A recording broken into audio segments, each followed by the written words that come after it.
Romanos, capítulo 8, versículos de 1 a 39. Ora, porém, não existe mais nenhuma condenação para aqueles que estão em Cristo Jesus, pois a lei do Espírito da vida em Cristo Jesus libertou você da lei do pecado e da morte.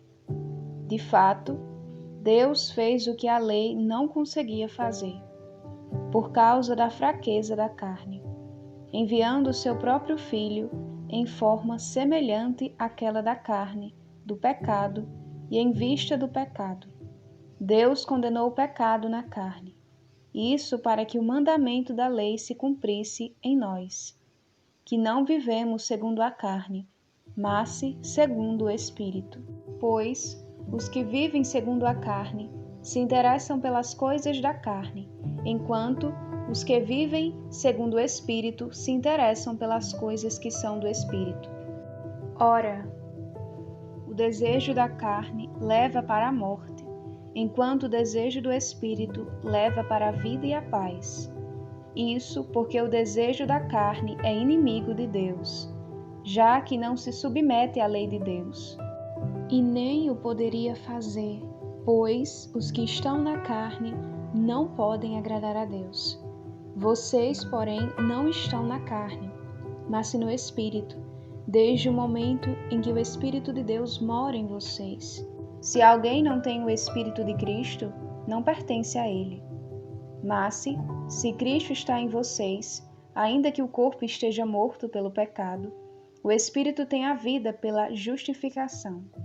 E se o Espírito daquele que ressuscitou Jesus dos mortos mora em vocês, ele que ressuscitou Cristo dos mortos dará a vida também aos corpos mortais de vocês, por meio do Espírito dele que habita em vocês. Assim, portanto, irmãos, não temos nenhuma dívida para com a carne, para vivermos segundo a carne. Porque, se vocês vivem segundo a carne, morrerão. Ao contrário, se por meio do Espírito vocês fazem morrer as obras do corpo, viverão. De fato, todos os que são guiados pelo Espírito de Deus são filhos de Deus, porque vocês não receberam um espírito de escravos, para de novo estarem no medo, mas receberam um espírito de filhos adotivos, por meio do qual clamamos, Abba, Pai. É o próprio Espírito que se une ao nosso espírito para testemunhar que somos filhos de Deus. E se somos filhos, somos também herdeiros, herdeiros de Deus e co-herdeiros de Cristo, uma vez que sofremos com Ele, para também com Ele sermos glorificados.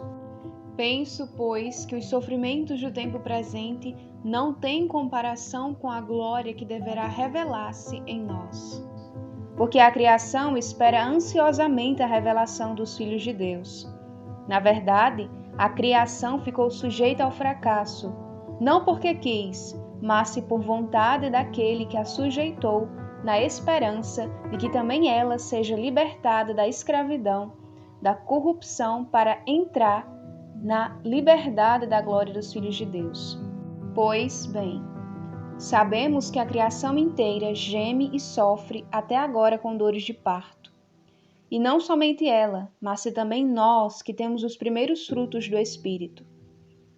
Gememos interiormente, esperando ansiosos a redenção do nosso corpo, pois na esperança já fomos salvos. Uma esperança que se vê, não é mais esperança. Quem é que espera uma coisa que já está vendo?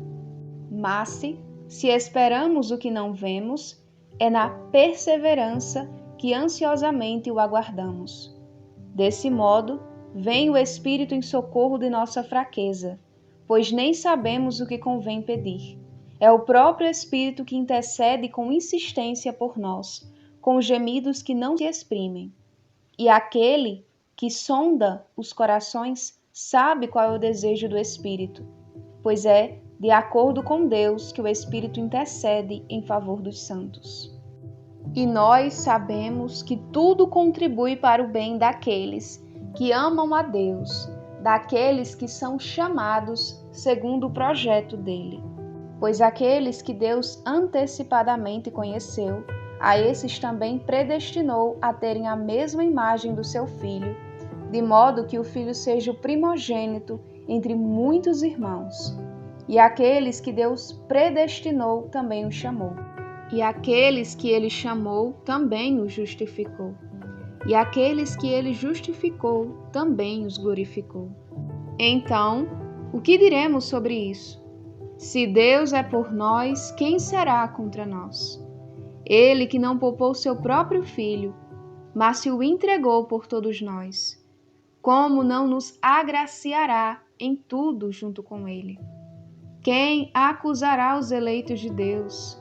O mesmo Deus que justifica? Quem condenará? Cristo Jesus, ele que morreu, ou melhor, que ressuscitou, que está à direita de Deus e intercede por nós? Quem nos separará do amor de Cristo? A tribulação, a angústia, a perseguição, a fome, a nudez, o perigo, a espada? Assim está escrito: por tua causa somos postos à morte o dia todo. Somos considerados como ovelhas destinadas ao matadouro. Mas em todas essas coisas somos bem mais que vencedores, graças àquele que nos amou.